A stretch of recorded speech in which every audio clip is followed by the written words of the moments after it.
Chào mừng các bạn đã đến với kênh của Tiến Vlog. Hôm nay Tiến Vlog cảm thấy rất là vui và vô cùng hạnh phúc khi được gặp lại các bạn. Tiếp tục chủ đề về chuỗi hành trình đi tìm sức khỏe của Tiến Vlog. Hôm nay Tiến lại tiếp tục chia sẻ đến các bạn cách để xây dựng kế hoạch và tạo mục đích sống cho bệnh nhân nói chung và đặc biệt là bệnh nhân ung thư nói riêng. Thì trước khi đi vào nội dung chính, các bạn hãy nhớ like, bình luận, chia sẻ và đăng ký kênh của Tiến Vlog để ủng hộ giúp mình nhé. Cảm ơn mọi người rất là nhiều. Và nội dung của video hôm nay Tiến sẽ chia làm 3 phần. Phần thứ nhất đó là nói về các cái mối quan hệ xã hội ở bên ngoài. Phần thứ hai là dành cho những người nhà. Và phần thứ ba cũng là phần quan trọng nhất, là dành cho những bệnh nhân nói chung và bệnh nhân ung thư nói riêng giống như Tiến chẳng hạn. Thì như các bạn cũng đã biết, Tiến không phải là một bác sĩ, cũng không phải là một nhà tâm lý học, mà Tiến là một bệnh nhân ung thư và Tiến đã từng chia sẻ với các bạn điều đó. Vậy thì trong quá trình chia sẻ có cái gì đó không đúng hoặc là mình nói không được hay, các bạn hãy góp ý thêm cho mình nhé.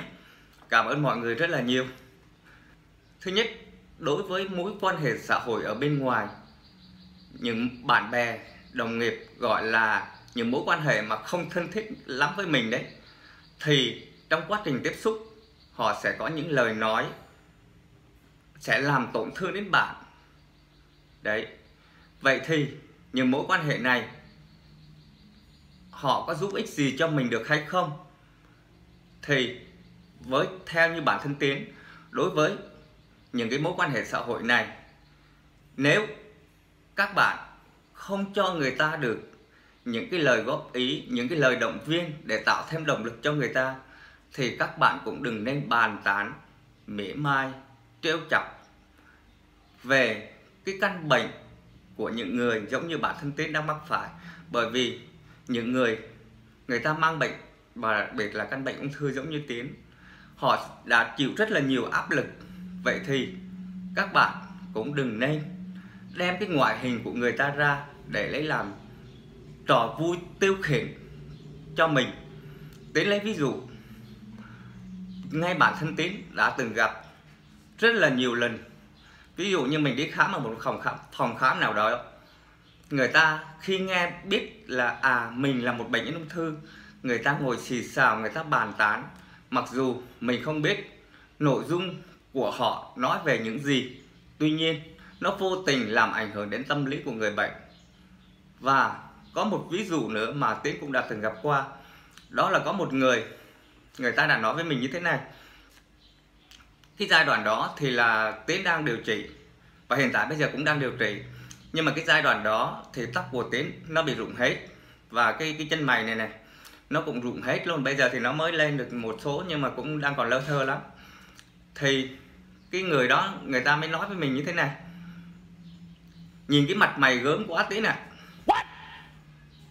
tại sao mày không có kẻ chân mày lên đi, nhìn cho nó đỡ gớm. Đấy. Khi các bạn nghe được những lời nói đó, các bạn cảm thấy như thế nào? Riêng Tiến nha, lúc đó giai đoạn đó thì Tiến đi làm, Tiến luôn đội mũ. Nhưng mà cái chân mày thì mình không thể kẻ được, tại vì mình là con trai, không phải là phụ nữ. Phụ nữ thì người ta sẽ kẻ chân mày lên được, còn mình con trai cho nên mình chỉ đội mũ lên thôi. Thì khi nghe được những cái lời đó, mình cảm thấy rất là tổn thương. Thực sự mà nói, tổn thương vô cùng luôn. Tuy nhiên mình chỉ cười và mình nói rằng, nếu anh cũng là một bệnh nhân như giống như tôi, liệu rằng anh có phán xét hay có những lời nói đó được hay không? Vậy thì khi mọi người muốn phán xét hay nói về một điều gì đó, các bạn hãy nên cảm nhận được, đứng ở vị trí của người bệnh giống như Tiến chẳng hạn, để xem cái cảm nhận của họ như thế nào. Nếu như mình không giúp được gì cho họ thì tốt nhất cũng đừng làm nên tổn thương họ. Đấy là một vài điều mà Tiến muốn chia sẻ đến các bạn.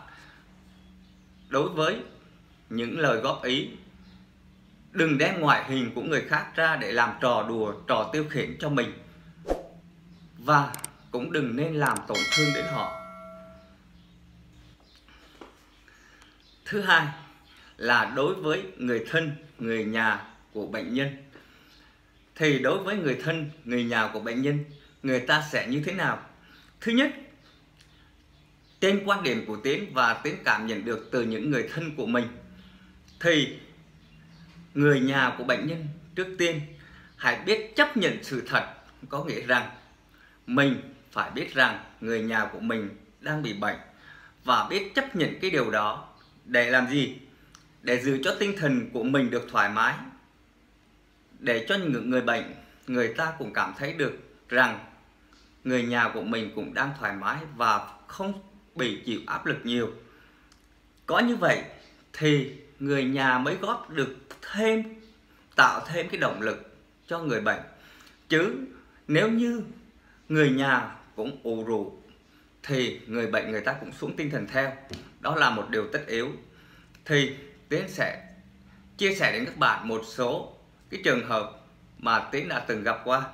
Ví dụ lúc ở bệnh viện, khi mà Tiến đang điều trị ở trong bệnh viện ấy, thì Tiến có gặp một số người nhà của bệnh nhân. Thì lúc nào cũng có hai cái trường phái. Trường phái thứ nhất đó là luôn sống trong trạng thái tiêu cực, ù rũ. Hễ có một người nào đó mà hỏi thăm thì lại khóc lóc, và nói chung là làm ảnh hưởng đến cái tâm lý của người bệnh rất là nhiều. Nhưng ngược lại, trường hợp thứ hai đó là có người nhà người ta rất lạc quan, người ta luôn tươi cười, người ta luôn động viên mọi người, biết chấp nhận cái sự thật đó để cùng đồng hành với bệnh nhân vượt qua tất cả mọi trở ngại khó khăn. Giống như Tiến, để Tiến lấy một ví dụ. Hồi cái lúc mà giai đoạn bệnh của Tiến đang nặng, lúc đó Tiến chưa có đi điều trị, thì cái giai đoạn đó Tiến từng bị ngất xỉu rất là nhiều lần, thường xuyên là bị nôn ói và thở không có được. Đấy, thì hôm đó mình sống một mình nhé các bạn. Hôm đó chị dâu mình xuống thăm mình, thì đúng vào cái thời điểm là Tiến đang bị nôn ói và thở không có được. Thì lần đầu tiên chị dâu chứng kiến được cái trường hợp đó, và chị vô cùng hoảng hốt, thực sự là rất là hoảng hốt. Đấy, chị không biết làm gì luôn. Thế thì chị mới lấy điện thoại ra gọi cho anh trai mình, và chị bảo rằng là anh ơi xuống nhanh lên, em nó đang thở không có được. Đấy, thì vô hình dung chị dâu mình đã tạo áp lực thêm cho mình. Đấy, và lúc đó thực sự Tiến đang rất khó thở, nhưng mà vẫn bình tĩnh và nói với chị rằng chị cứ bình tĩnh, cái việc này em đã quen rồi, thường xuyên xảy ra với em rồi, thành ra em biết được mình cần phải làm như thế nào. Chính vì vậy chị đừng có hối thúc anh xuống, để anh đi từ từ. Bởi vì sao? Nếu như chị cứ hối thúc anh như vậy, vô tình anh cũng vội vàng đi, và lỡ như có chuyện gì trên đường đi thì lúc đó hậu quả sẽ khôn lường. Đấy, chính là một vài ví dụ để Tiến muốn nói với các bạn rằng người nhà hãy giữ vững tinh thần, ổn định tinh thần để động viên cho người bệnh, người ta cũng có thêm động lực để người ta phấn đấu và sống tiếp những cái quãng đời còn lại của người ta. Và thứ ba, đối với người bệnh, đây cũng là cái phần quan trọng nhất mà Tiến muốn nhắn gửi tới cái nội dung của video ngày hôm nay. Đó là cách để mà tạo động lực, xây dựng kế hoạch cho những người bệnh, đặc biệt là những người bệnh đang mắc căn bệnh ung thư giống như Tiến. Thì những người bệnh nhân, đặc biệt là những người bệnh nhân ung thư, họ luôn có tâm trạng chán nản, bi quan và luôn nghĩ về cái chết. Họ bỏ mặc cho số phận. Họ cứ nghĩ rằng bây giờ mình cứ sống được ngày nào hay ngày đó, và cái tâm trạng lúc nào cũng chán nản vô cùng. Và nếu như cái tâm trạng này nó kéo dài, nó sẽ dẫn đến cái căn bệnh trầm cảm. Và nếu mà như thế một thời gian dài, khi căn bệnh ung thư nó chưa giết chết mình thì căn bệnh về tâm lý đã giết chết mình trước. Vậy thì làm thế nào để vực dậy lại cái tinh thần của người bệnh, để mình vượt qua cái căn bệnh ung thư quái ác này, để mình tiếp tục sống, làm việc và cống hiến hết mình. Thì theo như kinh nghiệm của bản thân Tiến nhé, thì Tiến sẽ xây dựng kế hoạch và mục tiêu sống của mình theo hai cách. Thứ nhất đó là kế hoạch ngắn hạn, và thứ hai là kế hoạch dài hạn. Vậy thì kế hoạch ngắn hạn là gì? Kế hoạch ngắn hạn đó là trong một ngày bạn hãy đề ra những cái việc bạn cần làm. Ví dụ nếu bạn còn đủ sức khỏe, sáng ngủ dậy bạn có thể đi tập thể dục một cách nhẹ nhàng, thư thái. Bạn có thể là đi ăn sáng, uống cà phê, giao lưu với mọi người để tạo cho mình một tâm lý thoải mái nhất. Đừng có nên sống thu mình lại nhé các bạn. Và hãy làm những điều mình thích ở trong ngày. Bạn có thể đọc báo, bạn có thể xem tivi, bạn có thể đi dạo, hay làm bất cứ điều gì bạn thích. Hãy để cho tâm lý mình được thoải mái nhất. Đừng có để cái tâm lý bi quan, chán nản nó ảnh hưởng, nó lấn át đến mình. Bởi vì nếu mà như vậy, cái tinh thần của bạn sẽ xuống rất là nhanh. Mình đã gặp rất nhiều người bệnh cùng hoàn cảnh là bệnh nhân giống như mình. Họ tâm sự với mình rằng mình cảm thấy cái cuộc sống này rất là chán. Bây giờ mình cũng chẳng biết phải làm gì. Đối với những người lớn tuổi, ở cái giai đoạn mà tuổi họ về hưu rồi, họ không may mắc căn bệnh này, thì họ có cuộc sống vật chất nó đầy đủ hơn, thì họ có thể sống một cái cuộc sống an nhàn hơn. Thế nhưng đối với những người trẻ giống như mình chẳng hạn, thì chúng ta phải làm gì? Hãy làm việc. Nếu như bạn còn đủ sức khỏe, giống như Tiến chẳng hạn, Tiến hiện tại Tiến vẫn đi làm, Tiến vẫn cố gắng hết sức để đi làm việc mỗi ngày, để cho cái tâm trạng mình không có lúc nào được nghỉ ngơi. Có nghĩa là gì? Hãy tạo cho mình một cuộc sống bận rộn, đừng để nhiều thời gian rảnh rỗi. Bởi vì nếu các bạn có nhiều thời gian rảnh rỗi, các bạn lại cứ suy nghĩ về căn bệnh của mình, và những ảnh hưởng nó rất là lớn. Sẽ có những cái suy nghĩ tiêu cực nó làm ảnh hưởng tới mình.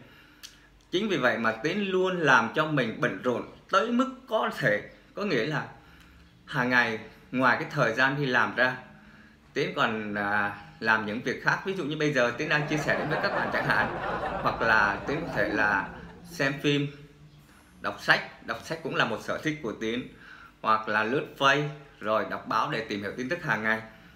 Đấy là những cái kế hoạch ngắn hạn mình đề ra để mình làm trong một ngày của mình. Còn kế hoạch dài hạn thì như thế nào?